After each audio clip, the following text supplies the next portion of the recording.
19 февраля в Вашингтоне состоялось первое заседание Совета мира. Президент Ильхам Алиев принял участие в заседании по приглашению президента Соединенных Штатов Америки Дональда Трампа. Сначала было сделано совместное фото.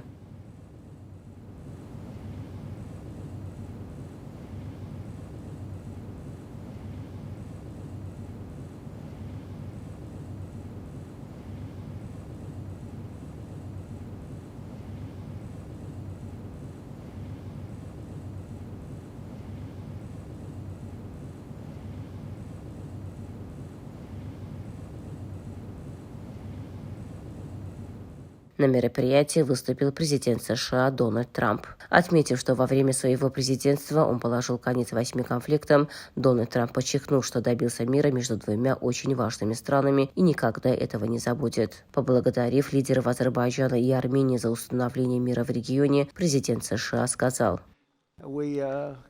Orada sonda əyləşən cənabı görürük.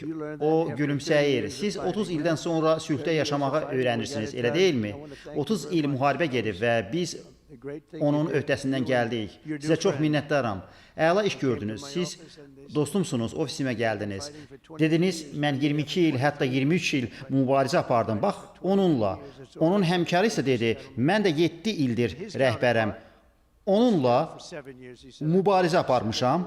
Biz isə 24 saatın içərisində işi yerinə yetirdik.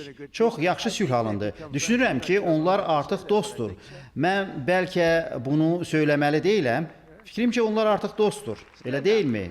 Qalxın ayağa, qalxın ayağa. Bunlar iki möhkəm iradəli insanlardır. Elə bilirsiniz asan idi? Yox, asan deyildi. İki sərt insandır, amma yaxşı insanlardır. Oval ofisdə idik. Onlar ikisi də gəldi. Biri otağın bir tərəfində, digəri o biri tərəfində. Masa arxasında iki gözəl oturacaq var idi. Biri otağın bir yerində, digəri başqa yerində. Dedim onlara, bəlkə bir-birinizə yaxın gələsiniz. Onlar biraz tərəddüd edirdi. 32 il idik ki, bir-birini məhv edirdi. Dedim, bir-birinizə yaxın dayanın. Bir saat keçdi və onlar yan-yana oturdular. Razılaşma etdik, bir-birinin əlindən sıxdılar, imzaladılar. Biz iki mühüm ölkə ilə sülhün əldə olunmasına imkan yaratdıq. Heç vaxt unutmaram. Yavaş başladılar, sonra isə qəti addımlar atdılar. Siz özünüzdən çox fərəhlənə bilərsiniz. Gözəl hadisədir. Təşəkkür edirəm. Baxın, 32 il.